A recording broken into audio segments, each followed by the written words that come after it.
നമ്മുടെ കേന്ദ്ര സർക്കാരിന് കീഴിലുള്ള അതായത് സീഡാക്കിൻ്റെ പുതിയൊരു റിക്രൂട്ട്മെൻറ്റ് നോട്ടിഫിക്കേഷൻ വന്നിട്ടുണ്ട്. തീർച്ചയായിട്ടും കരാറടിസ്ഥാനത്തിലുള്ള വേക്കൻസിയാണ്. ഇനീഷ്യലി ഒരു വർഷത്തേക്കാണ് പോസ്റ്റ് ചെയ്യുന്നതെങ്കിലും ഒരു വർഷത്തേക്കാണ് നമ്മൾ പോസ്റ്റ് ചെയ്യുന്നത്. പക്ഷേ എന്താണെന്ന് വെച്ചാൽ അത് വീണ്ടും അത് എക്സ്റ്റെൻഡ് ചെയ്യാവുന്നതാണ് വ്യക്തമായിട്ട് പറയുന്നുണ്ട്. അപ്പോൾ ഒന്നെങ്കിൽ ഇപ്പോൾ പ്രൊജക്റ്റിൻ്റെ കാലാവധി അല്ലെങ്കിൽ ഒരു വർഷം അങ്ങനെ ആയിരിക്കും ഇനീഷ്യലി നമ്മൾ പോസ്റ്റ് ചെയ്യുക. പിന്നെ അത് ഈ പറയുന്ന അവരുടെ റിക്വയർമെൻറ്റിനും നമ്മുടെ പെർഫോമൻസിനൊക്കെ അനുസരിച്ച് അത് മേ ബി എക്സ്റ്റെൻഡ് ചെയ്യാവുന്ന പോസ്റ്റുകളാണ്. അപ്പോൾ ഇതിലേക്ക് നമ്മൾ ഓൺലൈനായിട്ടാണ് അപ്ലൈ ചെയ്യേണ്ടത്. അപ്പോൾ ഇതിലേക്ക് ഫ്രഷർ ആയിട്ടുള്ള വേക്കൻസി ഉണ്ട്, അതുപോലെ എക്സ്പീരിയൻസ് ആയുള്ള ഉദ്യോഗാർത്ഥികൾക്ക് അപ്ലൈ ആവുന്ന വേക്കൻസികളും ഉണ്ട്. അപ്പോൾ അതിനെക്കുറിച്ചൊക്കെ ഡീറ്റെയിൽ ആയിട്ട് എങ്ങനെയാണ് അപ്ലൈ ചെയ്യേണ്ടത്, അപ്ലൈ ചെയ്യുമ്പോൾ ശ്രദ്ധിക്കേണ്ട കാര്യങ്ങൾ തുടങ്ങിയിട്ടുള്ള എങ്ങനെയാണ് സെലക്ഷൻ തുടങ്ങിയിട്ടുള്ള കാര്യങ്ങളെല്ലാം വിശദമാക്കുന്ന ഒരു വീഡിയോ ആണ്. നമ്മുടെ ചാനൽ എനിക്ക് യൂസ്ഫുൾ ആണെങ്കിൽ സബ്സ്ക്രൈബ് ചെയ്യാം, ബെല്ലൈക്കൻ എനേബിൾ ചെയ്ത് വെക്കുക, നിങ്ങളുടെ കൂട്ടുകാരിലേക്ക് മാക്സിമം ഷെയർ ചെയ്ത് കൊടുക്കാവുന്നതാണ്. അതോടൊപ്പം നമ്മുടെ ഒരു ആപ്ലിക്കേഷൻ ഉണ്ട്, ജസ്റ്റ് നിങ്ങൾ പ്ലേ സ്റ്റോറിൽ GFCL എജുലാൻഡ് എന്ന് ടൈപ്പ് ചെയ്താൽ മതി, അല്ലെങ്കിൽ ഇതിൻ്റെ ലിങ്ക് നമ്മുടെ വീഡിയോയുടെ ഡിസ്ക്രിപ്ഷനിൽ ഉണ്ടായിരിക്കും. അതിൽ ക്ലിക്ക് ചെയ്താൽ ആപ്പ് സ്റ്റോറിൽ നിന്ന് നമ്മുടെ പ്ലേ സ്റ്റോറിൽ നിന്ന് നിങ്ങൾക്ക് എന്ത് ചെയ്യാൻ പറ്റും, അത് ഡൗൺലോഡ് ചെയ്യാൻ പറ്റും. അതിൽ നമ്മൾ സ്റ്റഡി മെറ്റീരിയൽസ് കാര്യങ്ങളൊക്കെ ആഡ് ചെയ്യും. അപ്പോൾ അത് നിങ്ങൾക്ക് ജസ്റ്റ് യൂസ് ആകും. അപ്പോൾ നിങ്ങൾക്ക് അതുപോലെ നമ്മുടെ വെബ്സൈറ്റ് ഉണ്ട്, ജസ്റ്റ് നിങ്ങൾ GFCL എജുലാൻഡ് എന്ന് ജസ്റ്റ് എന്ത് ചെയ്താൽ മതി, ടൈപ്പ് ചെയ്താൽ നമ്മുടെ വെബ്സൈറ്റിൽ കയറിയിട്ട് റീസെൻ്റ് ആയിട്ട് വന്നിരിക്കുന്ന നോട്ടിഫിക്കേഷനും അഡ്മിറ്റ് കാർഡും റിസൾട്ട് കാര്യങ്ങൾ തുടങ്ങിയിട്ടുള്ള എല്ലാ കാര്യങ്ങളും സ്കോളർഷിപ്പ് കാര്യങ്ങൾ ഇതൊക്കെ ഇതിലിടാറുണ്ട്. അപ്പോൾ അതൊക്കെ നിങ്ങൾക്ക് യൂസ് ആകും കേട്ടോ. അപ്പോൾ നേരെ നമുക്ക് എന്ത് ചെയ്യാം, ഒഫീഷ്യൽ ആയിട്ടുള്ള അതിൻ്റെ നോട്ടിഫിക്കേഷനിലേക്ക് വരാം സീഡാക്കിൻ്റെ. അപ്പോൾ നിങ്ങൾക്ക് ഇവിടെ കാണാം CDAC Chennai invites online application various കോൺട്രാക്റ്റുകൾ പൊസിഷൻ എന്ന് പറഞ്ഞിട്ടാണ് കരാറടിസ്ഥാനത്തിലുള്ള പോസ്റ്റിലേക്കാണ് വിളിച്ചിരിക്കുന്നത്. നമ്മുടെ ഇന്ത്യയിലുള്ള വിവിധ ലൊക്കേഷൻ അല്ലെങ്കിൽ സെൻറ്ററിലേക്കാണ് വിളിച്ചിരിക്കുന്നത്. അപ്പോൾ എന്താണ് സീഡാക്ക്, അതിനൊക്കെ കുറിച്ചിട്ട് ബ്രീഫായിട്ട് ഇവിടെ കൊടുത്തിട്ടുണ്ട്, വേണമെങ്കിൽ നിങ്ങൾക്ക് വായിച്ച് മനസ്സിലാക്കാം. അതായത് കേന്ദ്ര സർക്കാരിൻ്റെ കീഴിലുള്ള നമ്മുടെ ministry of electronics and information technology കീഴിലുള്ള ഒരു ഈ പറയുന്ന സയൻറ്റിഫിക് സൊസൈറ്റിയാണ് ഈ പറയുന്ന സീഡാക്ക് എന്ന് പറയുന്നത്. അപ്പോൾ അതിലേക്കാണ് നിലവിൽ വിളിച്ചിരിക്കുന്നത്. അപ്പോൾ വിളിച്ചിരിക്കുന്ന പോസ്റ്റുകൾ നമുക്ക് നോക്കാം. അവിടെ പ്രൊജക്ട് അസോസിയേറ്റ് ഫ്രഷറാണ്, ഇതിലേക്ക് യാതൊരുവിധ എക്സ്പീരിയൻസ് വേണ്ട. 30 വേക്കൻസി ഉണ്ട്. അപ്പോൾ ഏതൊക്കെ ഡൊമൈൻ നെയിം ഒക്കെ ഇതിൽ കൂടുതലുണ്ട്, അതിൻ്റെ ക്വാളിഫിക്കേഷൻ കാര്യങ്ങളൊക്കെ ഞാൻ പറയാം. ലൊക്കേഷൻ നമുക്ക് പോസ്റ്റിംഗ് ലൊക്കേഷൻ ചെന്നൈയിലാകാം, ഡൽഹി ആകാം, മുംബൈ ആകാം, ഇന്ത്യയിൽ എവിടെ വേണമെങ്കിലും ആകാം. ഇനി കേരളത്തിൽ നമുക്ക് കൊച്ചിയിലൊക്കെ വേക്കൻസി ഉണ്ട്, പിന്നെ ലക്ഷദ്വീപിൽ വേക്കൻസി ഉണ്ട്.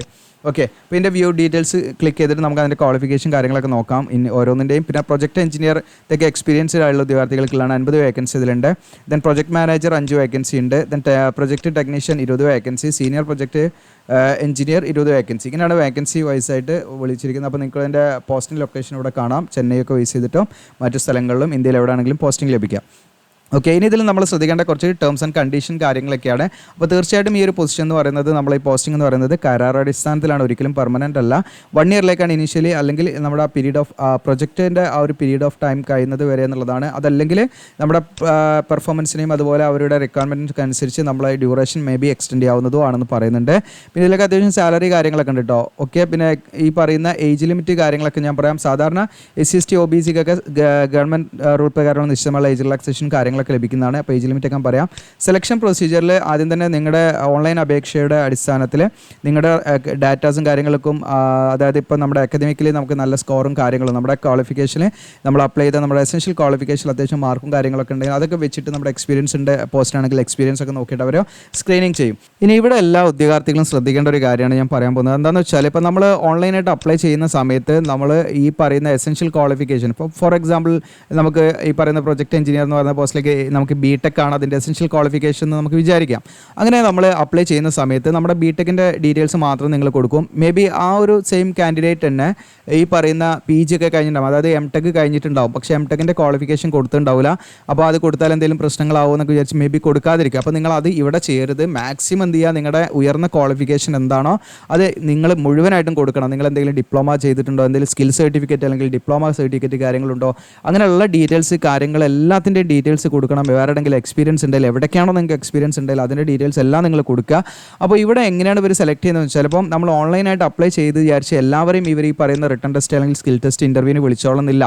ഓക്കെ, അവരെല്ലാവരും വിളിക്കില്ല. അവർ വിളിക്കുന്നത് എങ്ങനെയാണെന്ന് വെച്ചാൽ, നമ്മൾ അപ്ലൈ ചെയ്യുന്ന സമയത്ത് കൊടുത്ത ഡീറ്റെയിൽസിൽ ഏറ്റവും എന്താണ് ഉയർന്ന നിലവാരം പുലർത്തുന്ന കാൻഡിഡേറ്റ്സ് ആരാണോ അത് അവരെങ്ങനെയാണ് നോക്കുകയെന്ന് വെച്ചാൽ നമ്മുടെ ക്വാളിഫിക്കേഷനാണ് നോക്കുക. അത് നമ്മൾ ഏതുവരെ പഠിച്ചു, നമുക്ക് എത്ര എക്സ്പീരിയൻസ് ഉണ്ട്, നമ്മുടെ എന്തൊക്കെ സ്കിൽ സർട്ടിഫിക്കറ്റ് ഉണ്ട്, നമുക്ക് എത്രത്തോളം നമ്മൾ എന്താണ് ഈ പറയുന്ന ക്വാളിഫൈഡ് ആണ് എന്നതിനൊക്കെ അനുസരിച്ചിട്ട് ഒരു സ്ക്രീനിങ് ചെയ്തിട്ട് ആ സ്ക്രീനിങ്ങിൽ ഉൾപ്പെട്ടിരിക്കുന്ന ഉദ്യോഗാർത്ഥികൾ, അതായത് ആ ഷോർട്ട് ലിസ്റ്റിൽ ഉൾപ്പെട്ട ഉദ്യോഗാർത്ഥികളെ മാത്രമേ അവർ ഈ പറയുന്ന റിട്ടൺ ടെസ്റ്റും സ്കിൽ ടെസ്റ്റും ഇതിനൊക്കെ വിളിക്കുകയുള്ളൂ. അതുകൊണ്ട് നിങ്ങൾ തീർച്ചയായിട്ടും ഇതെല്ലാം ഉണ്ടായിക്കൊള്ളുന്നില്ല കേട്ടോ. മേ ബി റിട്ടൺ ടെസ്റ്റ് മാത്രമായിരിക്കാം, ചിലപ്പോൾ സ്കിൽ ടെസ്റ്റ് ആയിരിക്കാം, ചിലപ്പോൾ ഇൻ്റർവ്യൂ ആയിരിക്കാം. അങ്ങനെ ഓരോന്ന് ഡിപ്പെൻസ് ഓൺ അവർ തീരുമാനിക്കും. നമ്പർ ഓഫ് കാൻഡിഡേറ്റ്സും അതിനൊക്കെ അനുസരിച്ച് അവർ തീരുമാനിക്കുന്നതാണ്. അപ്പോൾ അതിൻ്റെ അടിസ്ഥാനത്തിലാണ് അവർ വിളിക്കുക. അതുകൊണ്ട് നിങ്ങളുടെ എഡ്യൂക്കേഷൻ ക്വാളിഫിക്കേഷൻ മിനിമം അല്ല മാക്സിമം എന്താണോ എന്തൊക്കെയാണോ നിങ്ങൾക്ക് അവകാശപ്പെടാൻ പറ്റുന്നത് ആ കാര്യങ്ങളൊക്കെ നിങ്ങൾ ഓൺലൈനായിട്ട് ഫോം ഫിൽ ചെയ്യുമ്പോൾ കൊടുക്കാൻ ശ്രദ്ധിക്കുക. അല്ലെങ്കിൽ നമ്മൾ ആ ഒരു അവസരം നഷ്ടപ്പെട്ടു പോകും, പ്രത്യേകം ശ്രദ്ധിക്കുക. ഇനി ഇവിടെ അപേക്ഷാ ഫീസിനെ കുറിച്ചിട്ടാണ്. ഇതിലേക്ക് യാതൊരുവിധ ആപ്ലിക്കേഷൻ ഫീ ഇല്ല. ഫ്രീ ആയിട്ട് എല്ലാ കാൻഡിഡേറ്റ്സിനും എന്ത് ചെയ്യാം, ഇതിലേക്ക് ഫ്രീ ആയിട്ട് അപ്ലൈ ചെയ്യാം. ഇനി എങ്ങനെയാണ് അപ്ലൈ ചെയ്യണമെന്ന് വെച്ചാൽ അതിൻ്റെ ഡീറ്റെയിൽ ആയിട്ട് കാര്യങ്ങൾ ഞാൻ പറയാം. അതിന് നിങ്ങൾ അപ്ലൈ ചെയ്യുന്നതിന് മുൻപ് നിങ്ങളൊരു 400 KB ഫയൽ സൈസിൻ്റെ കൂടുതൽ വരാൻ പാടില്ല കേട്ടോ. അതിൻ്റെ ഉള്ളിലുള്ള ഒരു പാസ്വേഡ് ഫോട്ടോഗ്രാഫ് നമ്മളിതിൽ അപ്ലോഡ് ചെയ്യണം. അതോടൊപ്പം തന്നെ നമ്മൾ റീസെൻ്റ് ആയിട്ടുള്ള റെസ്യൂം നമ്മൾ എന്ത് ചെയ്യണം, ഉണ്ടാക്കിയിട്ട് PDF ആക്കിയിട്ട് നമ്മൾ എന്ത് ചെയ്യണം, 500 KB ഫയൽ സൈസ് കൂടാൻ പാടില്ല. അപ്പോൾ നമ്മൾ ലേറ്റസ്റ്റ് ആയിട്ടുള്ള ഒരു ബിൽഡ് ചെയ്തിട്ട് നമ്മൾ പ്രോപ്പർ റെസ്യൂം ഉണ്ടാക്കിയിട്ട് നമ്മുടെ മറ്റെന്തൊക്കെ സ്കില്ലുകളാണ്, എന്തൊക്കെ ഡീറ്റെയിൽസ് ആണ് എന്നൊക്കെ ഉൾപ്പെടുന്ന രീതിയിൽ വളരെ അട്രാക്റ്റീവ് ആയുള്ള ഇംപ്രസീവ് ആയുള്ള റെസ്യൂം ഉണ്ടാക്കിയിട്ട് അതും ഇതിലേക്ക് നിങ്ങൾ അപ്ലോഡ് ചെയ്യുക. അപ്പോൾ അതൊക്കെ അവർ വിലയിരുത്തിയിട്ടാണ് അവർ ഷോർട്ട് ലിസ്റ്റ് ചെയ്യപ്പെട്ടിട്ട് ഈ പറയുന്ന സ്കിൽ ടെസ്റ്റ് അല്ലെങ്കിൽ ഇൻ്റർവ്യൂവിനൊക്കെ അവർ വിളിക്കുന്നത്. ഇനി നിങ്ങൾക്ക് ഇവിടെ പ്രത്യേകമായിട്ട് ശ്രദ്ധിക്കുക, ഇപ്പം ഒന്നിലധികം പോസ്റ്റിലേക്കൊക്കെ അപ്ലൈ ചെയ്യാൻ ക്വാളിഫൈഡ് ആയ ഉദ്യോഗാർത്ഥികളാണെങ്കിൽ അവരെന്ത് ചെയ്യണം, സെപ്പറേറ്റ് ആയിട്ട് ഓരോ പോസ്റ്റും അപ്ലൈ ചെയ്യണം കേട്ടോ. അത് ഞാൻ എങ്ങനെയാണെന്നുള്ളത് പറയാം. ഇപ്പോൾ നമുക്ക് ഇതിൽ സെലക്ട് ആയി കഴിഞ്ഞാൽ ഇൻ്റർവ്യൂ കോൾ ലെറ്ററും മറ്റോ അതിൻ്റെ ആ ഒരു മെസ്സേജ് കാര്യങ്ങളൊക്കെ നമ്മുടെ മെയിലിലേക്ക് നമ്മൾ അപ്ലൈ ചെയ്യുന്ന സമയത്ത് കൊടുത്ത മെയിലിലേക്ക് അവർ അയക്കും. അതിലൂടെ ആയിരിക്കും സെൻഡ് ചെയ്യുക കേട്ടോ, പ്രത്യേകം ശ്രദ്ധിക്കുക. ഇനി ഇതിൻ്റെ അപ്ലൈ ചെയ്യേണ്ട ഇമ്പോർട്ടൻറ്റ് ഡേറ്റ്സ് ആണ്. അപ്പോൾ നോട്ടിഫിക്കേഷൻ വന്നിരിക്കുന്ന ഡേറ്റ് എന്ന് പറഞ്ഞാൽ 16 അതായത് November 16 വന്നിരിക്കുന്നത്. ഓൺലൈൻ അപേക്ഷയുടെ ഡേറ്റും ഈ പറഞ്ഞിരിക്കുന്ന 16 November മുതൽ നിങ്ങൾക്ക് December 5 വരെ നിങ്ങൾക്ക് എന്ത് ചെയ്യാം, ഓൺലൈനായിട്ട് അപ്ലൈ ചെയ്യാം. ഇതിൻ്റെ റിട്ടേൺ ടെസ്റ്റ് അതിൻ്റെ ഡേറ്റ് പിന്നീട് അറിയിക്കുന്നതാണ് പറയുന്നത്. ഇമെയിൽ വഴിയായിട്ടാണ് നിങ്ങൾ അറിയിക്കുക, വെബ്സൈറ്റ് വഴിയല്ല. നിങ്ങളെ ഇമെയിലേക്ക് അത് കമ്മ്യൂണിക്കേറ്റ് ചെയ്യും. ഇപ്പോൾ നിങ്ങൾ ഇമെയിൽ ആക്റ്റീവായിട്ട് നോക്കണം കേട്ടോ, ഇടയ്ക്കിടയ്ക്ക് നോക്കണം നിങ്ങൾ. അപ്പോൾ ഇമ്പോർട്ടൻറ്റ് ഡേറ്റ്സിൽ ഇവിടെ പ്രത്യേകം നിങ്ങൾ ശ്രദ്ധിക്കേണ്ടത് November 16 ലാസ്റ്റ് ഡേറ്റ്. ഈ December 5 വരെ നിങ്ങൾക്ക് അപ്ലൈ എന്നുള്ളതാണ്. അപ്പോൾ ഇത്രയാണ് ഈ ഒരു നോട്ടിഫിക്കേഷനുമായി ബന്ധപ്പെട്ട് പറയാനുള്ളത്. അപ്പോൾ നിങ്ങൾക്ക് ഇപ്പോൾ നമ്മുടെ വീഡിയോയുടെ ഡിസ്ക്രിപ്ഷനിൽ ഞാൻ അപ്ലൈ ആവുന്ന ലിങ്ക് തരാം. അതല്ലെങ്കിൽ നിങ്ങൾക്ക് എന്ത് ചെയ്യാം, ജസ്റ്റ് നമ്മൾ ഗൂഗിളിൽ ജിയോസിയാൽ എജുല എന്ന് ജസ്റ്റ് ടൈപ്പ് ചെയ്താൽ നമ്മുടെ ഹോം പേജിലേക്കാണ് വരിക. ഹോം പേജിൽ വന്നാൽ നിങ്ങൾക്ക് കാണാം ലേറ്റസ്റ്റ് ജോബ്സ് എന്നുള്ള ഇവിടെ ഒരു കോളം കാണാം. ഇവിടെ കാണാം CDAC ചെന്നൈ പ്രൊജക്റ്റ്. ഇത് നിങ്ങൾ നോക്കിയാൽ മതി, ഈ ഒരു അതിൻ്റെ ടൈറ്റിൽ നെയിം നോക്കിയാൽ മതി നിങ്ങൾ. അപ്പോൾ നിങ്ങൾ നമ്മുടെ വീഡിയോ ചെയ്ത് കുറേ ദിവസം കഴിഞ്ഞാൽ നിങ്ങൾ നോക്കുകയാണെങ്കിൽ ഇത് താഴോട്ട് പോയിണ്ടാവും. അപ്പോൾ ഇവിടെ ഒന്നും കണ്ടിട്ടില്ല, വ്യൂ മോറിൽ ക്ലിക്ക് ചെയ്ത് പേജ് നെക്സ്റ്റ് അടിച്ച് നിങ്ങൾക്ക് സെർച്ച് ചെയ്ത് കണ്ടുപിടിക്കാം. അപ്പോൾ ഇവിടെ കാണാം നിങ്ങൾക്ക് CDAC Chennai project associate project engineer എന്നൊക്കെ പറഞ്ഞിട്ട് ജസ്റ്റ് അതിൽ ക്ലിക്ക് ചെയ്യാം. അതിൽ ക്ലിക്ക് ചെയ്യുമ്പോൾ നമ്മൾ ഈ ഒരു പേജിലേക്കാണ് വരിക. നിങ്ങൾക്ക് ഇവിടെ കാണാൻ പറ്റും, താഴെ ഇങ്ങനെ സ്ക്രോൾ ഡൗൺ ചെയ്യുക. അതിൻ്റെ വേക്കൻസി കാര്യങ്ങളൊക്കെ ഇതിൽ പറയുന്നുണ്ട്. അതിൻ്റെ എഡ്യൂക്കേഷൻ ക്വാളിഫിക്കേഷൻ ഒക്കെ പറയുന്നുണ്ട്. പല ക്വാളിഫിക്കേഷൻ ഉണ്ട്, അതൊക്കെ ഞാൻ പറയട്ടെ. ക്വാളിഫിക്കേഷൻ ഞാൻ ഓരോന്നിൻ്റെയും പറയാം. ഇവിടെ ഇമ്പോർട്ടൻറ്റ് ഡേറ്റ്സ് നിങ്ങൾക്ക് ഇവിടെ കാണാൻ പറ്റും. അപ്പോൾ ഇമ്പോർട്ടൻറ്റ് ഡേറ്റ്സിന് താഴെ നിങ്ങൾക്ക് ഇതിൻ്റെ ഏറ്റവും താഴെയായിട്ട് ഇമ്പോർട്ടൻറ്റ് ലിങ്ക്സ് ഉണ്ട്. ഇവിടെ ഇമ്പോർട്ടൻറ്റ് ലിങ്ക്സിൽ നോട്ടിഫിക്കേഷൻ കാണണമെങ്കിൽ ഇവിടെ നിങ്ങൾക്ക് ക്ലിക്ക് ചെയ്യാം. ഇനി നോട്ടിഫിക്കേഷൻ വീഡിയോ ഞാൻ ഇവിടെ ആഡ് ചെയ്യാം. അതോടൊപ്പം തന്നെ അപ്ലൈ ഓൺലൈൻ എന്നുള്ള ബട്ടൺ ഉണ്ട്, അതിൽ നിങ്ങൾ ക്ലിക്ക് ചെയ്യാം. ജസ്റ്റ് ക്ലിക്ക് ചെയ്യുന്ന സമയത്ത് നിങ്ങൾ ഈ ഒരു പേജിലേക്കാണ് വരിക. അപ്പോൾ നമ്മൾ നേരത്തെ കണ്ട സെയിം പേജ് തന്നെയാണിത്. ഇത് താഴോട്ട് ഇങ്ങനെ സ്ക്രോൾ ഡൗൺ ചെയ്യുക. ഫോർ എക്സാമ്പിൾ ഇപ്പോൾ പ്രൊജക്റ്റ് അസോസിയേറ്റ് എന്ന് പറയുന്ന പോസ്റ്റാണ് ഞാൻ അപ്ലൈ ചെയ്യുന്നത് വിചാരിക്കാം. അപ്പോൾ ഇതിൻ്റെ ക്വാളിഫിക്കേഷൻ ഓൾറെഡി നമ്മൾ സൈറ്റിലുണ്ട്, ജസ്റ്റ് നിങ്ങൾ നോക്കട്ടോ. BTech അല്ലെങ്കിൽ MTech അല്ലെങ്കിൽ PG അല്ലെങ്കിൽ ഈ പറയുന്ന വിവിധ ക്വാളിഫിക്കേഷൻ IT അല്ലെങ്കിൽ ഡിപ്ലോമ ഡിഗ്രി തുടങ്ങിയിട്ടുള്ള വിവിധ ക്വാളിഫിക്കേഷൻ്റെ വന്നിട്ടുണ്ട് ഇതിൽ. അപ്പോൾ അതിൻ്റെ ഏജ് ലിമിറ്റ് കാര്യങ്ങളൊക്കെ ഇതിൽ കൊടുത്തിട്ടുണ്ട്. അപ്പോൾ SC ST OBC ഒക്കെ ആണെങ്കിൽ നിങ്ങൾക്ക് ഏജ് ലിമിറ്റ് ഏജ് റിലാക്സേഷൻ ഒക്കെ ഉണ്ടായിരിക്കും. ഇനി അതല്ലെങ്കിൽ നിങ്ങൾക്ക് ഇവിടെ വന്നിട്ട് ഓരോ പോസ്റ്റ് വൈസ് നോക്കാവുന്നതാണ്. അപ്പോൾ ഇതിൽ നിങ്ങൾ ശ്രദ്ധിക്കേണ്ട കാര്യം എന്ന് വെച്ചാൽ ഇപ്പോൾ ഇവിടെ കാണാൻ നിങ്ങൾക്ക് പ്രൊജക്റ്റ് അസോസിയേറ്റ് ഫ്രഷറിനാണ്, അതായത് ഇതിലേക്ക് എക്സ്പീരിയൻസിൻ്റെ ആവശ്യമില്ല. അപ്പോൾ അങ്ങനെയുള്ള വിദ്യാർത്ഥികൾക്ക് ഇതിലേക്ക് എന്ത് ചെയ്യാം, ഡയറക്റ്റായിട്ട് നിങ്ങൾക്ക് വ്യൂ ഡീറ്റെയിൽസ് ആൻഡ് അപ്ലൈ കൊടുക്കാം. ഇനി നിങ്ങൾക്ക് അടുത്ത പോസ്റ്റിലേക്ക് നിങ്ങൾക്ക് അപ്ലൈ ചെയ്യണമെങ്കിൽ എന്ത് ചെയ്യാം, അതുപോലെ വ്യൂ ആൻഡ് ഡീറ്റെയിൽസ് അപ്ലൈ ചെയ്യാം. അപ്പോൾ ഒന്നിലധികം പോസ്റ്റിലേക്ക് അപ്ലൈ ചെയ്യണമെങ്കിൽ നിങ്ങൾ ഓരോന്നും separate view and details and apply എന്നുള്ളതിൽ ക്ലിക്ക് ചെയ്ത് അങ്ങനെ അപ്ലൈ ചെയ്യണം. അപ്പോൾ ഞാനിവിടെ പ്രൊജക്റ്റ് അസോസിയേറ്റ് എന്നുള്ള പോസ്റ്റിലേക്കാണ് ഇവിടെ വ്യൂ ഡീറ്റെയിൽസ് ആൻഡ് അപ്ലൈ എന്ന് കൊടുക്കുന്നു. അപ്പോൾ നിങ്ങൾക്ക് ഇവിടെ കാണാൻ പറ്റും നമ്മുടെ പോസ്റ്റും അതിലേക്കുള്ള ഏജ് ലിമിറ്റ് ഒക്കെ ഇവിടെ കാണാം. 30 വയസ്സ് വരെയാണ് ഇതിലേക്ക് അപ്ലൈ ചെയ്യാൻ പറ്റുക. അതിൻ്റെ ഏരിയാസ് ഡൊമൈൻസ് ഇവിടെ കൊടുത്തിട്ടുണ്ട്, പോസ്റ്റിംഗ് ലൊക്കേഷൻ ഇവിടെ കൊടുത്തിട്ടുണ്ട്. ക്വാളിഫിക്കേഷനാണ് ഒന്നെങ്കിൽ നമുക്ക് BE or BTech ഉണ്ടായിരിക്കുക എന്നുള്ളതാണ്. ഓക്കെ, ഇനി അതല്ലെങ്കിൽ അതിന് ഇക്വലൻറ്റ് ഡിഗ്രീസ് ആണ്. ഓക്കെ, ഇനി അതല്ലെങ്കിൽ ME or MTech ആണ്. അതുപോലെ തന്നെ ഇനി post graduate degree in science or computer application, അതായത് നിങ്ങൾക്ക് ഈ പറയുന്ന കമ്പ്യൂട്ടർ ആപ്ലിക്കേഷനിൽ PG കഴിഞ്ഞവർക്ക് അപ്ലൈ ചെയ്യാം. ഇനി അതല്ല നിങ്ങൾക്ക് പോസ്റ്റ് ഗ്രാജുവേറ്റ് MSc ഒക്കെ കഴിഞ്ഞ സയൻസിൽ ബിരുദം കഴിഞ്ഞവർക്കൊക്കെ എന്ത് ചെയ്യാം, ഇതിലേക്ക് അപ്ലൈ ചെയ്യാം. അപ്പോൾ ഇതിലേക്ക് യാതൊരുവിധ എക്സ്പീരിയൻസിൻ്റെ ആവശ്യമില്ല. അതാണ് ഇവിടെ നീൽ എന്ന് കൊടുത്തിരിക്കുന്നത്, നിങ്ങൾക്ക് ഇവിടെ കാണാൻ പറ്റും. യാതൊരുവിധ എക്സ്പീരിയൻസും വേണ്ട. അപ്പോൾ ഇതിലേക്ക് കമ്പ്യൂട്ടർ സയൻസ് തുടങ്ങിയിട്ടുള്ള വിവിധ എന്താണ് സ്കിൽ ആണ് ഇവിടെ പറയുന്നത്. ഇവിടെ കാണാൻ computer science and engineering information. അപ്പോൾ ഇതുമായി ബന്ധപ്പെട്ടുള്ള ക്വാളിഫിക്കേഷൻ ആയിരിക്കണം. അപ്പോൾ ക്വാളിഫിക്കേഷൻ ഞാൻ വെറുതെ പറയില്ല, നിങ്ങൾക്ക് കറക്റ്റായിട്ട് ഓരോന്നും ഞാൻ കാണിച്ചു തരട്ടോ. അപ്പോൾ നിങ്ങളുടെ ജോബ് പ്രൊഫൈൽ എന്താണ്, അത് മിനിമം CTC നിങ്ങൾക്കൊരു 3.6 ലക്ഷമാണ് വരുന്നത്. അപ്പോൾ ഏകദേശം നമുക്ക് മന്ത്ലി ഒരു 30,000 മുകളിൽ സാലറി നിങ്ങൾക്ക് പ്രതീക്ഷിക്കാം. 1 year ആണ് ഇതിൻ്റെ ഡ്യൂറേഷൻ. അപ്പോൾ ഇതൊക്കെ ഓക്കെ ആണെങ്കിൽ നിങ്ങൾ നോക്കി ഇവിടെ അപ്ലൈ എന്നുള്ള ബട്ടൺ ഉണ്ട്. അപ്ലൈ എന്നുള്ള ബട്ടണിൽ നിങ്ങൾ ചെയ്യേണ്ടത് ആദ്യം നിങ്ങളുടെ മെയിൽ ID കൊടുക്കുക. നിങ്ങൾ വളരെ സിമ്പിളായിട്ട് നമുക്ക് അപ്ലൈ ചെയ്യാം. ഇപ്പോൾ ഞാനതിൽ കാണിക്കാം. നമ്മുടെ മെയിൽ ID കൊടുക്കുക, giocilagilante@gmail.com എന്ന് കൊടുക്കുക. നമ്മുടെ മൊബൈൽ നമ്പർ കൊടുക്കുക. എന്നിട്ട് ഇവിടെ ഗെറ്റ് OTP എന്ന് കൊടുക്കുക. അപ്പോൾ നമ്മുടെ മൊബൈലിലേക്ക് OTP വരും മെയിലിലേക്കും. അപ്പോൾ മൊബൈൽ വന്നിട്ടുണ്ടാവും, അത് അടിച്ചു കൊടുത്താൽ മതി. അപ്പോൾ OTP അടിച്ചു കൊടുത്തു. ഇനി ഇവിടെ വെരിഫൈ എന്ന് കൊടുക്കുക നിങ്ങൾ. അങ്ങനെ വെരിഫൈ എന്ന് കൊടുത്ത സമയത്ത് നമ്മൾ നേരത്തെ ലാസ്റ്റ് നിർത്തിയ പേജിൽ തന്നെ വന്നിരിക്കുന്നത്. അപ്പോൾ നമുക്കിവിടെ കാണാം അപ്ലൈ എന്ന് കാണാം. അതിൽ തന്നെയാണ് ഇനിയും ക്ലിക്ക് ചെയ്യേണ്ടത്. ഓക്കെ, ആ നമ്മൾ വന്ന പേജുണ്ട്. ഇപ്പോൾ ഞാൻ ആ ഫ്രഷർ എന്ന് എടുത്തില്ലേ, അതായത് പ്രൊജക്റ്റ് അസോസിയേറ്റ് എന്ന് പറഞ്ഞിട്ട് നിങ്ങൾക്ക് ഇവിടെ കാണാം ഫ്രഷർ. അതിൽ തന്നെയാണ് നമ്മൾ കിടക്കുന്നത്. അപ്പോൾ നിങ്ങൾക്ക് ഇവിടെയും ബട്ടൺ ഉണ്ട്, മുകളിലും ബട്ടൺ ഉണ്ട്. ഇനി അതല്ല നമ്മളിവിടെ അപ്ലൈ എന്നുള്ള ഈ ബട്ടൺ താഴെയുള്ള ബട്ടൺ ഉണ്ട്, അവിടെ ക്ലിക്ക് ചെയ്യാം. എവിടെയാണെങ്കിൽ ക്ലിക്ക് ചെയ്യാം നിങ്ങൾക്ക്. അങ്ങനെ ക്ലിക്ക് ചെയ്താൽ നമുക്കിതാ അപ്ലൈ ചെയ്യാനുള്ള ആ ഒരു ഫോം വരും. ആദ്യം നമ്മുടെ പേഴ്സണൽ ഡീറ്റെയിൽസ്, പിന്നെ ക്വാളിഫിക്കേഷൻ, പിന്നെ എക്സ്പീരിയൻസ് ഉണ്ടെങ്കിൽ അത് ഇതിലേക്ക് നമുക്ക് എക്സ്പീരിയൻസിൻ്റെ ആവശ്യമില്ല. Okay, then references, then preview, ഇങ്ങനെ അടുത്ത് സബ്മിറ്റ് ചെയ്യാം. അപ്പോൾ ആദ്യം ഞാൻ ഇതൊന്ന് ഫില്ല് ചെയ്ത് കാണിക്കാം. അപ്പോൾ നമ്മൾ ഏത് ലൊക്കേഷനിലാണ് നമ്മൾ താല്പര്യപ്പെടുന്നത്, നമ്മൾ ചെന്നൈയിൽ അതിലേക്കാണ് നമ്മൾ അപ്ലൈ ചെയ്യുന്നത്, ചെന്നൈ കൊടുക്കാം. ഇനി നിങ്ങൾക്ക് ഇതിൽ കൊച്ചി ഉണ്ട്, കൊച്ചിയിലാണ് കൊച്ചി കൊടുക്കാം. ഇനി നമ്മളോട് ചോദിക്കുന്നത് ഓപ്പൺ ഫോർ അതർ ലൊക്കേഷൻ, അത് നമുക്ക് മറ്റ് ലൊക്കേഷനിലേക്കും താല്പര്യം ഉണ്ടെങ്കിൽ നിങ്ങൾ യെസ് എന്ന് കൊടുത്താൽ മതി ഇവിടെ. ഓക്കെ, ഇനി അതല്ല നിങ്ങൾക്ക് താല്പര്യമില്ലെങ്കിൽ നോ കൊടുക്കാം. ഇനി ഇവിടെ നിങ്ങളുടെ പേര് കാര്യങ്ങളൊക്കെയാണ് നിങ്ങൾ കൊടുക്കേണ്ടത്. അതിനനുസരിച്ച് നിങ്ങൾ ജസ്റ്റ് ടൈപ്പ് ചെയ്ത് കൊടുക്കുക. നിങ്ങളുടെ പേര്, ഫാദറിൻ്റെ പേര് ഇവിടെ അടിച്ചു കൊടുക്കാം. മെയിൽ ഓർ ഫീമെയിൽ ഏതാ നിങ്ങൾ ജസ്റ്റ് എന്ത് ചെയ്യുക, അങ്ങനെ അവിടെയൊക്കെ ജസ്റ്റ് ഒന്ന് ക്ലിക്ക് ചെയ്തിട്ട് ഒക്കെ എനേബിൾ ആക്കി വെക്കുക. Then Indian. ഓക്കെ, ദെൻ ഇവിടെ കാറ്റഗറി ഏതാ, general assist O B C ഒക്കെ ആണെങ്കിൽ അതിനനുസരിച്ച് കൊടുക്കുക. നിങ്ങൾക്ക് ഇവിടെ PWD കാൻഡിഡേറ്റ്സ് ആണെങ്കിൽ നിങ്ങൾ യെസ് കൊടുക്കുക അല്ലെങ്കിൽ നോ കൊടുക്കുക, അതായത് ശാരീരികമായ പ്രശ്നങ്ങളില്ല. നിങ്ങളുടെ ഡേറ്റ് ഓഫ് ബർത്ത് കറക്റ്റായിട്ട് ഇവിടെ കൊടുക്കുക. നിങ്ങൾ ഡേറ്റ് ഓഫ് ബർത്ത് കൊടുക്കാം. ഓക്കെ, പിന്നെ നമ്മുടെ ഈ പറയുന്ന എംപ്ലോയ്മെൻറ്റ് ഡീറ്റെയിൽസ് ആണ്. നമ്മൾ ഗവൺമെൻറ് അല്ലെങ്കിൽ ഈ പറയുന്ന സെമി ഗവൺമെൻറ് അല്ലെങ്കിൽ PSC ഓട്ടോണമസ് സ്ഥാപനങ്ങളൊക്കെ വർക്ക് ചെയ്യുന്നവരാണെന്നാണ്. അപ്പോൾ ആണെങ്കിൽ യെസ് കൊടുക്കുക. അപ്പോൾ നിങ്ങൾ നിലവിൽ വർക്ക് ചെയ്യുകയാണെങ്കിൽ യെസ് കൊടുക്കുക. അതിൻ്റെ ഓർഗനൈസേഷൻ ഏതാണ്, ഡെസിഗ്നേഷൻ, പേ ലെവൽ തുടങ്ങിയുള്ള കാര്യങ്ങളൊക്കെ അതിൽ കൊടുക്കണം കേട്ടോ. അപ്പോൾ നമ്മൾ അല്ലാത്തവർ, വർക്ക് ചെയ്യാത്തവർ നോ കൊടുക്കുക. നമ്മൾ നോ കൊടുത്താൽ മതി. ദെൻ എക്സ് സർവീസ്മെൻ ആണെങ്കിൽ യെസ് കൊടുക്കുക. അവരുടെ ഡീറ്റെയിൽസ് കാര്യം കൊടുക്കണം, നമ്മൾ നോ കൊടുക്കുക. ദെൻ ഇവിടെ കറണ്ട് അഡ്രസ്സ് എന്ന് പറയുന്നത് നിങ്ങളുടെ കമ്മ്യൂണിക്കേഷൻ അഡ്രസ്സാണ് ഇവിടെ കൊടുക്കേണ്ടത്. അതിവിടെ ടൈപ്പ് ചെയ്യുക. ആ സിറ്റി ഇവിടെ ടൈപ്പ് ചെയ്യുക. ദെൻ പിൻകോഡ് എന്താ വെച്ചാൽ ടൈപ്പ് കൊടുക്കുക. ദെൻ കൺട്രി ഇവിടുന്ന് സെലക്ട് ചെയ്യുക നമ്മൾ. ഓക്കെ, അപ്പോൾ ഈ ഒരു അഡ്രസ്സ് തന്നെയാണ് നമ്മുടെ പെർമനൻറ്റ് അഡ്രസ്സെങ്കിൽ ഇവിടെ ജസ്റ്റ് ഒന്ന് ടിക്ക് ചെയ്താൽ മതി. ആ അഡ്രസ്സ് ഇവിടെ കോപ്പി ആയിട്ടുണ്ടാവും, വീണ്ടും റിപ്പീറ്റ് ചെയ്യേണ്ട ആവശ്യമില്ല. ഇനി നമ്മൾ സേവ് ആസ് ഡ്രാഫ്റ്റ് എന്ന് കൊടുക്കുന്നതിന് മുൻപ് നമ്മളിവിടെ ഫോട്ടോ അപ്ലോഡ് ചെയ്യുക. ജസ്റ്റ് നമ്മൾ അപ്ലോഡ് ഫോട്ടോ എന്നുള്ള ബട്ടൺ ക്ലിക്ക് ചെയ്യുക. 500 KB ഫയൽ സൈസ് കൂടാൻ പാടില്ല കേട്ടത്, പ്രത്യേകം ശ്രദ്ധിക്കുക. നമ്മളൊരു ഫോട്ടോ ഇവിടെ അപ്ലോഡ് ചെയ്യുന്നു. ഓക്കെ, അപ്പോൾ നമ്മളിവിടെ ഒരു ഫോട്ടോ ഇവിടെ അപ്ലോഡ് ചെയ്യുന്നു. ഞാൻ വേറെ ഫോട്ടോ മാറ്റി അപ്ലോഡ് ചെയ്യാം. ഒരു ഫോട്ടോ അപ്ലോഡ് ചെയ്യുന്നു. ഓക്കെ, അതിന് ഞാനിവിടെ ജസ്റ്റ് എന്ത് ചെയ്യുക, സേവ് ആസ് ഡ്രാഫ്റ്റ് എന്ന് കൊടുക്കുന്നു കേട്ടോ.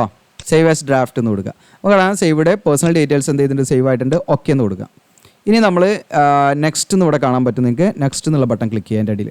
ഇതിനടുത്ത് ഇവിടെ പ്രിഫേർഡ് ഡൊമൈൻ ആണ്. അപ്പോൾ നമുക്കിവിടെ ചോയ്സ് ഉണ്ട്. നിങ്ങൾക്കിപ്പോൾ ഏതെങ്കിലും 1-2 ഡൊമൈൻ മതിയെങ്കിൽ അത് സെലക്ട് ചെയ്യാം. അതായത് ഏത് മേഖലയുമായിട്ടാണ് നിങ്ങൾക്ക് വർക്ക് ചെയ്യാൻ താല്പര്യം. ഇപ്പോൾ IT ആണെങ്കിൽ IT ഇവിടെ കൊടുക്കാം. ഇനി മെഷീൻ ലേണിംഗ് താല്പര്യമുണ്ട് അതിൽ കൊടുക്കാം.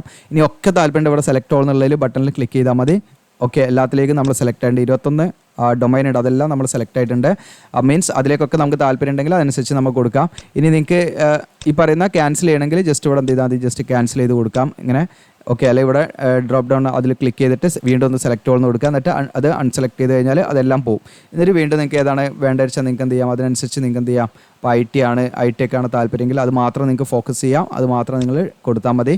ഓക്കെ, അങ്ങനെ കൊടുക്കാം. അതിനുശേഷം നമ്മൾ കൊടുക്കേണ്ടത് ഇവിടെ നമുക്ക് കാണാൻ പറ്റും, ഇതിൻ്റെ ക്വാളിഫിക്കേഷൻ ഡീറ്റെയിൽസ് ആണ് നമ്മൾ കൊടുക്കേണ്ടത്. ഓക്കെ, ഇനി ഇവിടെ നമ്മൾ എസെൻഷ്യൽ ക്വാളിഫിക്കേഷൻ ഡീറ്റെയിൽസ് ആണ് ഇവിടെ കൊടുക്കേണ്ടത്. അപ്പോൾ നിങ്ങൾ BA or BTech ഇതിൽ ഏതായാലും സെലക്ട് ചെയ്യുക. ഡ്രോപ്പ് ഡൗൺ മെനു ആണ്. ഇനി PG ഒക്കെ ഉണ്ടെങ്കിൽ, അതായത് MSc ഒക്കെ കഴിഞ്ഞവരാണെങ്കിൽ അതിനനുസരിച്ച് നിങ്ങൾക്ക് സെലക്ട് ചെയ്യാം.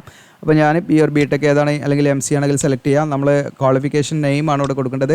അതായത് ഈ പറയുന്ന ഏതാണോ നമ്മൾ കഴിഞ്ഞത്, ബാച്ചിലർ ഓഫ് എഞ്ചിനീയറിംഗ്, അത് നമ്മൾ ഏതാണ് കഴിഞ്ഞ വെച്ചാൽ ആ ക്വാളിഫിക്കേഷൻ നെയിം ഡിഗ്രി ആണ്, ഡിഗ്രി അല്ലെങ്കിൽ അതാണെന്ന് വെച്ചാൽ അത് കൊടുക്കാം. അതിനുശേഷം സ്പെഷ്യലൈസേഷൻ ആണ്, ആർട്ടിഫിഷ്യൽ ഇൻ്റലിജൻസ്, മെഷീൻ ലേണിംഗിൽ ഏതാണ്, കമ്പ്യൂട്ടർ ആപ്ലിക്കേഷൻ ആണോ, കമ്പ്യൂട്ടർ സയൻസ് ആണോ. ഇനി ഇതിലൊന്നും പെടാത്താണെങ്കിൽ അതേഴ്സ് എന്നുള്ളത് സെലക്ട് ചെയ്ത് നിങ്ങൾക്ക് അങ്ങനെയും കൊടുക്കാവുന്നതാണ്. നമ്മൾ പഠിച്ച യൂണിവേഴ്സിറ്റിൻ്റെ പേര്, പാസിംഗ് ഡേറ്റ് കാര്യങ്ങളൊക്കെ നമ്മൾ ഈ കലണ്ടർ യൂസ് ചെയ്തിട്ട് എന്ത് ചെയ്യണം, കൊടുക്കണം കേട്ടോ. ഓക്കെ, ഇപ്പം ഞാൻ എളുപ്പത്തിന് വേണ്ടിയിട്ട് പെട്ടെന്നുള്ളത് തന്നെ കൊടുക്കുന്നു. പെർസെൻറ്റേജ് നിങ്ങൾ എത്ര പെർസെൻറ്റേജ് ഉണ്ടെന്ന് വെച്ചാൽ കൊടുക്കാം. ഓക്കെ, ദെൻ റാങ്ക് ഒരു ഡിസ്റ്റിങ്ഷൻ ഉണ്ടെങ്കിൽ ജസ്റ്റ് എന്ത് ചെയ്യാം, നിങ്ങൾക്ക് ഫസ്റ്റ് റാങ്ക് ഉണ്ടോ ഫസ്റ്റ് എന്നുള്ളത് കൊടുക്കാവുന്നതാണ് കേട്ടോ.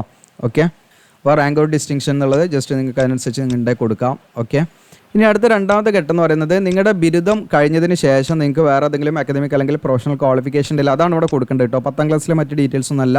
നിങ്ങൾക്ക് ബിരുദം അപ്പോൾ നമ്മളിവിടെ കൊടുത്തില്ലേ, BA or BTech ആണ് ഇപ്പോൾ ഞാൻ കഴിഞ്ഞതെന്ന് വിചാരിക്കുക. ഓക്കെ, അത് കഴിഞ്ഞതിന് ശേഷം എനിക്ക് വേറെ എന്തെങ്കിലും കോഴ്സ് ഞാൻ പഠിച്ചിട്ടുണ്ട്, ആ കോഴ്സിൻ്റെ പേരാണ് ഇവിടെ കൊടുക്കേണ്ടത്.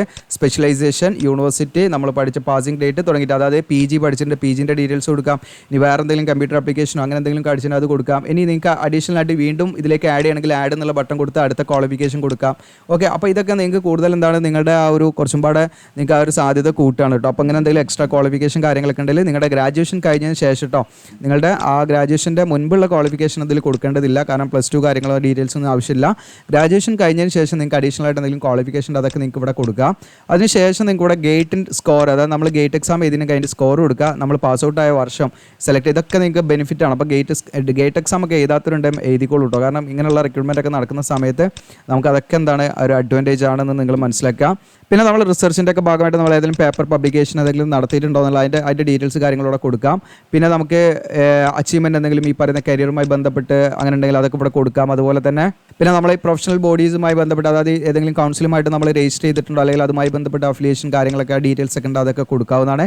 ദെൻ എന്നിട്ട് സേവ് ആസ് ഡ്രാഫ്റ്റ് എന്നുള്ള ബട്ടൺ ക്ലിക്ക് ചെയ്യുക. നിങ്ങൾ അങ്ങനെ സേവ്ഡ് എന്ന് ഇവിടെ കാണിക്കും. അപ്പോൾ നിങ്ങൾക്ക് ആവശ്യമുള്ള കാര്യങ്ങൾ മാത്രം കൊടുത്താൽ മതി, എല്ലാം കൊടുക്കണം നിർബന്ധമില്ല. ഇല്ലാത്തവർക്ക് ജസ്റ്റ് എന്ത് ചെയ്യുക, സേവ് നെക്സ്റ്റ് അടിച്ച് അങ്ങനെ പോകട്ടോ. ഓക്കെ, അപ്പോൾ ഇങ്ങനെ അടിച്ച് ജസ്റ്റ് നെക്സ്റ്റ് കാണാം. നിങ്ങൾക്കൂടെ നെക്സ്റ്റ് അടിച്ച് നിങ്ങൾക്കൂടെ കാണാം. ഇവിടെ വർക്ക് എക്സ്പീരിയൻസ് ആണ്. അപ്പോൾ ഇതിലേക്ക് നിങ്ങൾക്ക് എന്തെങ്കിലും എക്സ്പീരിയൻസ് ഉണ്ട് ആഡ് ചെയ്യാം. അപ്പോൾ ഇതിലേക്ക് ഫ്രഷർ വാക്കൻസി ആണ്. അപ്പോൾ ഇതിലേക്ക് ആഡ് ചെയ്യാതെ നിങ്ങൾക്ക് നെക്സ്റ്റ് മുന്നോട്ട് പോകാവുന്നതാണ്. ഓക്കെ, അപ്പോൾ എത്ര വർക്ക് എക്സ്പീരിയൻസ് ഉണ്ട് അതിൻ്റെ കാര്യങ്ങളൊക്കെ ഇവിടെ കാണിക്കും നിങ്ങൾക്ക് കേട്ടോ, നിങ്ങൾ ആഡ് ചെയ്യുന്നതനുസരിച്ച്. പിന്നെ ഇവിടെ നിങ്ങൾക്ക് സ്കിൽ സെറ്റ് കൊടുക്കാനുണ്ട്. അതായത് നിങ്ങൾക്ക് ഇവിടെ സ്കിൽ സെറ്റ് എന്ന് പറഞ്ഞപ്പോൾ ഞാൻ ജസ്റ്റ് കാണിക്കാം. അപ്പോൾ നമ്മൾ ഈ പറയുന്ന എന്താണ് പ്രൊജക്റ്റ് അസോസിയേറ്റ് ഫ്രഷറിൽ തന്നെ നിങ്ങൾക്ക് ഇവിടെ കാണാം സ്കിൽ സെറ്റ്. അപ്പോൾ ഇതിൽ ഏതെങ്കിലും നമുക്ക് എന്താണ് ഒരു എക്സ്പീരിയൻസ് വേണം കേട്ടോ, ചെറിയ രീതിയിൽ. അതായത് നമുക്ക് അതിൽ ഒരു പ്രാവീണ്യം വേണം എന്നുള്ളതാണ്. ഓക്കെ, സർട്ടിഫിക്കറ്റ് കാര്യങ്ങളൊന്നും വേണ്ട. അപ്പോൾ ഞാനിപ്പോൾ ഫോർ എക്സാമ്പിൾ ഇപ്പോൾ ഈ പറയുന്ന ഇൻഫർമേഷൻ ടെക്നോളജി എനിക്ക് അത്യാവശ്യം എന്താണ് അതിൽ ഡീൽ ചെയ്യാൻ അറിയാം എന്ന് വിചാരിക്കാം. ഓക്കെ, ഇനി അതല്ല നിങ്ങൾക്ക് ഡാറ്റാ സയൻസിലാണ്, ഇനി അല്ല നിങ്ങൾക്ക് PCB ഡിസൈനാണ്, ഇനി ഡാറ്റാ സെക്യൂരിറ്റി ആണ്, ഇനി അങ്ങനെ ഇതിലേതെങ്കിലുമൊക്കെ നിങ്ങൾക്കറിയാം. അപ്പോൾ ഈ പറയുന്ന CDAC-ലൊക്കെ നിങ്ങൾക്ക് വർക്ക് ചെയ്യാൻ താല്പര്യം ഉണ്ടെങ്കിൽ ഇതുമായി ബന്ധപ്പെട്ട് നിങ്ങൾക്ക് ഏതെങ്കിലും സർട്ടിഫിക്കറ്റ് കോഴ്സൊക്കെ ചെയ്യുകയാണെങ്കിൽ കുറച്ചും കൂടെ നല്ലതാണ് കേട്ടോ. നിങ്ങൾക്ക് കൂടുതൽ അതിലേക്കുള്ള ഒരു കൺസിഡറേഷൻ കിട്ടും എന്നുള്ളതാണ്. അപ്പോൾ ജസ്റ്റ് ഞാൻ സ്കിൽ സെറ്റ് അവിടെ കൊടുക്കുന്നു. ഓക്കെ, എന്നിട്ട് എത്ര മന്ത് ഏത് എക്സ്പീരിയൻസ് ഉണ്ട് വിചാരിക്കും, മീൻസ് അതിൽ ഈ പറയുന്ന സ്കിൽ സെറ്റുമായിട്ട് നമുക്കൊരു പ്രാക്ടീസ് ഉണ്ടെന്നുള്ളതാണ് ചോദിക്കുന്നത്. ഇപ്പോൾ നിങ്ങൾക്ക് ഈ പറഞ്ഞിരിക്കുന്ന സ്കില്ലൊന്നും ഇല്ല, ഇവർ ഇവിടെ പറഞ്ഞിരിക്കുന്ന സ്കില്ലൊന്നും ഇല്ല, വേറെ ഏതെങ്കിലും ഏരിയാസ് ആണെങ്കിൽ നിങ്ങൾക്ക് എന്ത് ചെയ്യാം, ഇതിൽ തന്നെ ഒരു ഓപ്ഷൻ ഉണ്ട്. ജസ്റ്റും കാണിക്കാം. നിങ്ങൾക്ക് ഇവിടെ അടിച്ചു കൊടുത്താൽ മതി ആ സ്കില്ല് കേട്ടോ. ഇതിൽ നമ്മൾ ആ പറഞ്ഞിരിക്കുന്ന ഈ ലിസ്റ്റിൽ ഇല്ലാത്ത സ്കില്ലാണ് നിങ്ങൾക്കെങ്കിൽ, ആ സ്കിൽ സെറ്റ് ആണെങ്കിൽ നിങ്ങൾക്ക് ഇവിടെ അത് എൻ്റർ ചെയ്യാനുള്ളൊരു ഓപ്ഷൻ ഉണ്ട്. ഓക്കെ, അപ്പോൾ നമ്മൾ ഇട്ടിട്ട് അതിനെ സെപ്പറേറ്റ് ചെയ്ത് നമ്മൾ ആ ഒരു ഏതിലാണ് എക്സ്പെർട്ട് ആയിരിക്കുന്നത് എന്ന് വെച്ചാൽ നമുക്ക് അതിൻ്റെ ഡീറ്റെയിൽസ് കൊടുക്കാം കേട്ടോ. അപ്പോൾ ഞാനിവിടെ സേവ് ആസ് ഡ്രാഫ്റ്റ് എന്ന് കൊടുക്കുന്നു. അപ്പോൾ ഇവിടെ സേവ്ഡ് സക്സസ്ഫുള്ളി എന്ന് കാണാം. ഓക്കെ കൊടുക്കുക, എന്നിട്ട് നെക്സ്റ്റ് എന്ന് കൊടുക്കുക. അങ്ങനെ നെക്സ്റ്റ് കൊടുക്കുമ്പോൾ ഇവിടെ റെഫറൻസ് ആൻഡ് ഡിക്ലറേഷനാണ്. അപ്പോൾ രണ്ട് വ്യക്തികളുടെ പേരും ഡീറ്റെയിൽസാണ് നമ്മൾ കൊടുക്കേണ്ടത്. അപ്പോൾ ഇവിടെ പ്രത്യേകം പറയുന്നുണ്ട് ഫ്രണ്ട്സിൻ്റെയും അതുപോലെ റിലേറ്റീവ്സിൻ്റെയും മാക്സിമം ഒഴിവാക്കണം, നിർബന്ധമായിട്ട് ഒഴിവാക്കണം എന്ന് പറയുന്നുണ്ട്. അപ്പോൾ ഫ്രണ്ട്സിൻ്റെയും നമ്മുടെ ഈ പറയുന്ന റിലേറ്റീവ്സിൻ്റെയും പറ്റില്ല. നമ്മുടെ കോളേജിലുള്ള നമ്മളെ പഠിപ്പിച്ച ലെക്ചർ അല്ലെങ്കിൽ ഈ പറയുന്ന അസിസ്റ്റൻറ്റ് പ്രൊഫസർ അല്ലെങ്കിൽ അങ്ങനെയൊക്കെ തസ്തിയിലുള്ള അധ്യാപകരുണ്ടാവുമല്ലോ, അപ്പോൾ അവരുടെ ആ ഒരു ഡീറ്റെയിൽസ് കൊടുക്കുക. നിങ്ങൾ നെയിം, ഓക്യുപ്പേഷൻ, അവരുടെ അഡ്രസ്സ് അവരോട് ചോദിച്ചിട്ട് കേട്ടോ, കോൺടാക്ട് നമ്പർ, അവരുടെ മെയിൽ ID, അങ്ങനെ 2 പേരുടെ ഡീറ്റെയിൽസ് കൊടുക്കണം. അങ്ങനെ 2 പേരുടെ ഡീറ്റെയിൽസ് കൊടുക്കുക. നിങ്ങളിവിടെ വേറെ എന്തെങ്കിലും ഇൻഫർമേഷൻ നിങ്ങൾക്ക് പറയാനുണ്ടെങ്കിൽ അത് ഈ പറയുന്ന ആപ്ലിക്കേഷനുമായി ബന്ധപ്പെട്ടെന്തെങ്കിലും ഡീറ്റെയിൽ അഡീഷണൽ ആയിട്ട് നിങ്ങൾക്ക് കൊടുക്കാണ്ടെങ്കിൽ നിങ്ങൾക്ക് ഇവിടെ എഴുതാവുന്നതാണ്. ഡിക്ലറേഷൻ ഇതൊക്കെ വായിച്ച് നോക്കുക, എന്നിട്ട് എന്ത് ചെയ്യുക, സബ്മിറ്റ് കൊടുത്തിട്ട് സേവ് ആസ് ഡ്രാഫ്റ്റ് എന്ന് കൊടുക്കുക. അങ്ങനെ ഡ്രാഫ്റ്റ് എന്ന് കൊടുത്ത് ലാസ്റ്റ് സ്റ്റേജ് എന്ന് പറയുന്നത് പ്രിവ്യൂ ആണ്. നമ്മളിപ്പോൾ ഇതുവരെ കൊടുത്തെല്ലാം ഓക്കെ ആണോ നോക്കിയിട്ട് സബ്മിറ്റ് ചെയ്യാം. അത്രേ ഉള്ളൂ ഇതിൽ വരുന്നത്. ഈ ഫീയോ കാര്യങ്ങളൊന്നുമില്ല. അപ്പോൾ ഇതിൻ്റെ ക്വാളിഫിക്കേഷൻ ഇപ്പോൾ നിങ്ങൾക്ക് മനസ്സിലായിട്ടുണ്ടാവും. അടുത്തത് ഇതുപോലെ നിങ്ങൾക്ക് ചെക്ക് ചെയ്യാം. ഓരോന്നിൻ്റെയും ക്വാളിഫിക്കേഷൻ ഞാൻ നമ്മുടെ ഇതിൽ ഓൾറെഡി ലിസ്റ്റ് ചെയ്തിട്ടുണ്ട്. നിങ്ങൾക്ക് എന്ത് ചെയ്യാൻ വന്നിട്ട് ചെക്ക് ചെയ്യാം. അപ്പോൾ പലതിനും എക്സ്പീരിയൻസ് ഒക്കെ ചോദിക്കുന്നുണ്ട്. അപ്പോൾ ഇനിയിപ്പം നിങ്ങൾക്ക് അടുത്തും ഇവിടെ അപ്ലൈ ഓൺലൈൻ്റെ അവിടെ ജസ്റ്റ് ക്ലിക്ക് ചെയ്തിട്ട് ഞാൻ ജസ്റ്റ് കാണിക്കാം നിങ്ങൾക്ക്. ഓക്കെ, ഇപ്പോൾ ഈ പറയുന്ന പ്രൊജക്ട് ടെക്നീഷ്യൻ എന്ന് പറയുന്ന പോസ്റ്റാണ് വിചാരിക്കുക. അപ്പോൾ ഞാൻ വ്യൂ ആൻഡ് ഡീറ്റെയിൽസ് കൊടുക്കുന്നു. അപ്പോൾ ഇതിലേക്ക് ക്വാളിഫിക്കേഷൻ ITA ആണ്, പക്ഷേ 3 വർഷത്തെ എക്സ്പീരിയൻസ് വേണം. ഡിപ്ലോമ എഞ്ചിനീയറിംഗ് ആണെങ്കിൽ അവർക്ക് 1 വർഷത്തെ എക്സ്പീരിയൻസ് മതി. ബാച്ചിലർ ഓഫ് സയൻസ് കഴിഞ്ഞവരാണെങ്കിൽ 1 വർഷത്തെ എക്സ്പീരിയൻസ് മതി. ഓക്കെ, അപ്പോൾ എഡ്യൂക്കേഷൻ ക്വാളിഫിക്കേഷൻ ITA കഴിഞ്ഞവർക്ക് അപ്ലൈ ചെയ്യാം, ഡിപ്ലോമ എഞ്ചിനീയറിംഗ് കഴിഞ്ഞവർക്ക് അപ്ലൈ ചെയ്യാം. ഗ്രാജുവേറ്റ് ഈ പറയുന്ന ജസ്റ്റ് ഗ്രാജുവേഷൻ കമ്പ്യൂട്ടർ സയൻസിലോ അല്ലെങ്കിൽ IT-ലോ ഇലക്ട്രോണിക്സിലോ അല്ലെങ്കിൽ കമ്പ്യൂട്ടർ ആപ്ലിക്കേഷനുമായി ബന്ധപ്പെട്ടോ നിങ്ങൾക്ക് ഏതെങ്കിലും ബിരുദമുള്ളവർക്ക് അപ്ലൈ ചെയ്യാം. അവർക്ക് 1 വർഷത്തെ എക്സ്പീരിയൻസ് മതി. അപ്പോൾ ഡിപ്ലോമ കഴിഞ്ഞവരാണെങ്കിലും ഡിഗ്രി കഴിഞ്ഞവരാണെങ്കിലും അവർക്ക് എന്ത് ചെയ്താൽ മതി, ഓരോരോ വർഷം എക്സ്പീരിയൻസ് മതി. പക്ഷേ ITA കഴിഞ്ഞവരാണെങ്കിൽ അവർക്ക് 3 വർഷത്തെ എക്സ്പീരിയൻസ് വേണം കേട്ടോ. അപ്പോൾ നിങ്ങൾക്കൂടെ കാണാം 20 പോസ്റ്റ് ഇതിലുണ്ട്. 30 ഇതിൻ്റെ ഏജ് ലിമിറ്റ്. SC/ST OBC ഒക്കെ ആണെങ്കിൽ റിലാക്സേഷൻ ഉണ്ടായിരിക്കും, ഏജ് റിലാക്സേഷൻ ഉണ്ട് നിശ്ചിതമായിട്ടുള്ള. അതിലേക്ക് സാലറി എന്ന് പറയുന്നത് നമുക്ക് ഏകദേശം മന്ത്ലി നമുക്കൊരു 30ൻ്റെ അടുത്തായിട്ട് നിയർ ആയിട്ട് നമുക്ക് എന്തെങ്കിലും സാലറി കിട്ടുന്ന പോസ്റ്റ് തന്നെയാണ്. ഇവിടെ അപ്ലൈ എന്നുള്ള ബട്ടൺ ക്ലിക്ക് ചെയ്യുക. അപ്പോൾ നിങ്ങൾക്ക് ഓരോന്നിനും ഞാൻ പറഞ്ഞു സെപ്പറേറ്റ് ആയിട്ട് അപ്ലൈ ചെയ്യണം. നമ്മൾ സെപ്പറേറ്റ് ആയിട്ട് നമ്മുടെ മെയിൽ ID യും മൊബൈൽ നമ്പറും നമ്മളിവിടെ കൊടുക്കുക. ഗെറ്റ് OTP കൊടുത്തിട്ട് നിങ്ങൾക്ക് എന്ത് ചെയ്യാം, അങ്ങനെ അപ്ലൈ ചെയ്യാൻ പറ്റും കേട്ടോ. അപ്പോൾ ഈ സ്കിൽ സെറ്റ് ഉണ്ടായിരിക്കണം. നിങ്ങൾക്ക് ഇതായി പറഞ്ഞിരിക്കുന്ന ഏതെങ്കിലും സ്കില്ലുമായി ബന്ധപ്പെട്ട് നിങ്ങൾക്ക് നല്ല ഐഡിയാസ് കാര്യങ്ങൾ ഉണ്ടായിരിക്കണം എന്നുള്ളതാണ് കേട്ടോ. അതുമായി ബന്ധപ്പെട്ട ഒരു എക്സ്പീരിയൻസ് നമുക്ക് ഉണ്ടായിരിക്കണം എന്നുള്ളതാണ്. അപ്പോൾ ഇവിടെയും നമ്മൾ അതുപോലെ അടിച്ചു കൊടുക്കുക, ഗെറ്റ് OTP എന്ന് കൊടുക്കുക. OTP വരും. OTP വളരെ ഫാസ്റ്റായിട്ട് വരും കേട്ടോ. അപ്പോൾ നിങ്ങൾ ജസ്റ്റ് അടിച്ചു കൊടുക്കാം, എന്നിട്ട് വെരിഫൈ ചെയ്ത് കൊടുക്കാം. എന്നിട്ട് വീണ്ടും നമ്മൾ അപ്ലൈ എന്നുള്ള ബട്ടണിൽ ക്ലിക്ക് ചെയ്യാം. അത് നിങ്ങളുടെ പേഴ്സണൽ ഡീറ്റെയിൽസ് കാര്യങ്ങൾ ഓൾറെഡി നമ്മൾ ചെയ്തതാണ്. അതിൽ കുറച്ച് കാര്യങ്ങളൊക്കെ നമ്മളിവിടെ വീണ്ടും എന്ത് ചെയ്യണം, സെലക്ട് ചെയ്യണം. ഏതാണ് ലൊക്കേഷൻ വേണ്ടത്, നമുക്ക് ചെന്നൈ മാത്രമേ ഉള്ളൂ അത് അവൈലബിൾ ആയിട്ടുള്ളത്. പിന്നെ അതിനുശേഷം ബാക്കി കാര്യങ്ങൾ നമ്മൾ നോക്കിയിട്ട് ചെയ്യാം കേട്ടോ. ഇവിടെ നിങ്ങൾക്ക് ഇതൊക്കെ നിങ്ങൾ യെസ് ഓർ നോ ക്വസ്റ്റ്യനൊക്കെ നിങ്ങൾ നോക്കിയിട്ട് ചെയ്യണം. അതൊക്കെ നമ്മൾ വീണ്ടും ഒന്ന് ചെയ്ത് കൊടുക്കണം. ഓക്കെ, അഡ്രസ്സും കാര്യങ്ങളൊക്കെ ഓക്കെയാണ്. ഇതിൽ സേവ് ആസ് ഡ്രാഫ്റ്റ് എന്ന് കൊടുക്കാം. അപ്പോൾ ഇത് ജസ്റ്റ് ഇങ്ങനെ കാണിക്കുന്നുള്ളൂ, നിങ്ങൾക്ക് ഒരു ഐഡിയ കിട്ടാൻ വേണ്ടിയിട്ടാണ്. അപ്പോൾ ഇനി ഇവിടെ നമ്മൾ ക്വാളിഫിക്കേഷൻ കൊടുക്കാം. ഇതിൽ നമ്മൾ ഏതൊക്കെ ഡൊമൈൻസ് ആണ് വേണ്ടത് വെച്ചാൽ നിങ്ങളത് സെലക്ട് ചെയ്യാം. അപ്പോൾ എല്ലാം വേണമെങ്കിൽ സെലക്ട് ഓൾ എന്ന് കൊടുക്കാം കേട്ടോ. അപ്പോൾ നിങ്ങൾക്ക് ആവശ്യമുള്ളതാണെങ്കിൽ അതിനനുസരിച്ച് നിങ്ങൾക്ക് ഓപ്റ്റ് ചെയ്യാനുള്ള ഓപ്ഷൻ ഉണ്ട്. ഇവിടെ ഡിപ്ലോമ ഇൻ എഞ്ചിനീയറിംഗ് അല്ലെങ്കിൽ BSc BCA ഓർ ഇക്വലൻ്റ് ഉണ്ട്. അപ്പോൾ ഇവിടെ IT എന്ന് പറഞ്ഞിട്ട് അവർ സെപ്പറേറ്റ് ആയിട്ട് കൊടുത്തിട്ടില്ല. ഓക്കെ, അപ്പോൾ നമ്മളിതിൽ അങ്ങനെ ഈ പറയുന്ന BSc ഓർ ഇക്വലൻ്റ് എന്നുള്ളത് വെച്ചിട്ട് നമ്മൾ കൊടുക്കേണ്ടി വരും. കാരണം വേറൊരു ഓപ്ഷൻ നമുക്കിതിൽ കാണുന്നില്ല IT എന്നുള്ളത്. ഇപ്പോൾ നമുക്ക് പക്ഷേ ക്വാളിഫിക്കേഷനിൽ ഒരു IT എന്ന് പറയുന്നുണ്ട്, അതാണ് പ്രശ്നം. ജസ്റ്റ് കാണിക്കാം, നിങ്ങൾക്കിവിടെ കാണാം. പ്രൊജക്റ്റ് ടെക്നീഷ്യൻ വ്യൂ ഡീറ്റെയിൽസിൽ ഇവിടെ കാണാം. നിങ്ങൾക്ക് IT എന്ന് അവർ എടുത്ത് പറയുന്നുണ്ട്, ട്രേഡ് എന്ന് പറയുന്നുണ്ട്. പക്ഷേ നമുക്ക് നമ്മൾ അപ്ലൈ ചെയ്യുന്ന സമയത്ത് ഇവിടെ IT വരുന്നില്ല. BSc BCA അല്ലെങ്കിൽ ഇക്വലൻ്റ് എന്നുള്ളത്. ആ ഇക്വലൻ്റ് വെച്ച് നമുക്ക് എന്ത് ചെയ്യണം, അതിൽ സെലക്ട് ചെയ്തിട്ട് നിങ്ങൾ IT എന്ന് ഇട്ടിട്ട് കൊടുക്കുക. ഓക്കെ, ഇവിടെ IT എന്ന് പറഞ്ഞിട്ട് നിങ്ങൾ ആ ഒരു ക്വാളിഫിക്കേഷൻ ടൈം കൂടെ കൊടുക്കുക. എന്നിട്ട് നമ്മുടെ ഏതാണ് ഇലക്ട്രിക്കൽ ആണോ അല്ലെങ്കിൽ ഇലക്ട്രോണിക്സ് ആണോ അതിലേതെങ്കിലും നിങ്ങൾ പഠിച്ചിട്ടുണ്ടെങ്കിൽ അതിനനുസരിച്ച് നിങ്ങൾ എന്ത് ചെയ്യുക, സെലക്ട് ചെയ്തിട്ട് കൊടുക്കുക കേട്ടോ. ഓക്കെ, നമ്മുടെ ആ ബോർഡ് കൊടുത്താൽ ഇവിടെ യൂണിവേഴ്സിറ്റി എന്നുള്ളത് ബോർഡ് കൊടുത്താൽ മതി. പാസിംഗ് ഡേറ്റ് കാര്യങ്ങൾ കൊടുത്ത് നോക്കാം. കാരണം അതിലേക്ക് ഫീസോ കാര്യങ്ങളൊന്നുമില്ല. എന്നിട്ട് വേറെ എന്തെങ്കിലും കാര്യങ്ങളുണ്ടെങ്കിൽ നിങ്ങൾക്ക് എന്ത് ചെയ്യാം, ക്വാളിഫിക്കേഷൻ്റെ അനുസരിച്ച് നിങ്ങൾക്ക് കൊടുക്കാവുന്നതാണ്, ആഡ് ചെയ്യാവുന്നതാണ്. എന്നിട്ട് നമ്മൾ നേരത്തെ ചെയ്ത പോലെ അങ്ങനെ ചെയ്തു പോയാൽ മതി. അപ്പോൾ ഞാൻ ജസ്റ്റ് ഒന്ന് കാണിക്കാൻ വേണ്ടിയിട്ടാണ്. നമ്മൾ ഇതിലേക്ക് IT എന്ന് പറഞ്ഞിട്ട് അവർ തന്നിട്ടുണ്ട്, പക്ഷേ അവർ അതിൽ ആഡ് ചെയ്തിട്ടില്ല. അപ്പോൾ നമ്മൾ ഇക്വലൻ്റ് എന്നുള്ളത് പിടിച്ചിട്ട് നമ്മൾ അങ്ങനെ കൊടുത്തു നോക്കാം കേട്ടോ. ഓക്കെ, അപ്പോൾ അതിൻ്റെ നിങ്ങൾക്ക് അങ്ങനെ വന്നിട്ടുണ്ടെങ്കിൽ നിങ്ങൾ അപ്ലൈ ചെയ്യുന്ന സമയത്ത് IT വന്നിട്ടുണ്ടെങ്കിൽ നിങ്ങൾ കമൻറ്റ് ചെയ്യട്ടോ. അപ്പോൾ ഇത്രയുമാണ് ഇതിലേക്ക് അപ്ലൈ ചെയ്യാനുള്ള കാര്യങ്ങളൊക്കെ. അപ്പോൾ നിങ്ങൾക്ക് യൂസ് ആണെങ്കിൽ നമ്മുടെ ഈ പറയുന്ന GSC ലെജലാൻഡൊക്കെ നിങ്ങൾക്ക് സ്റ്റഡി മെറ്റീരിയൽ കാര്യങ്ങളൊക്കെ നിങ്ങൾക്ക് അതിൽ നിന്ന് കിട്ടും. അപ്പോൾ ഈ പറയുന്ന മോക്ക് ടെസ്റ്റ് കാര്യങ്ങൾ BYQs ഒക്കെ ബേസ് ചെയ്തിട്ടാണ്. അപ്പോൾ അത് ഡൗൺലോഡ് ചെയ്യുക, ഇതിൻ്റെ കൂട്ടുകാരിലേക്ക് മാക്സിമം ഷെയർ ചെയ്യുക. നമ്മുടെ ചാനൽ സബ്സ്ക്രൈബ് ചെയ്യാൻ മറക്കണ്ട. Thank you.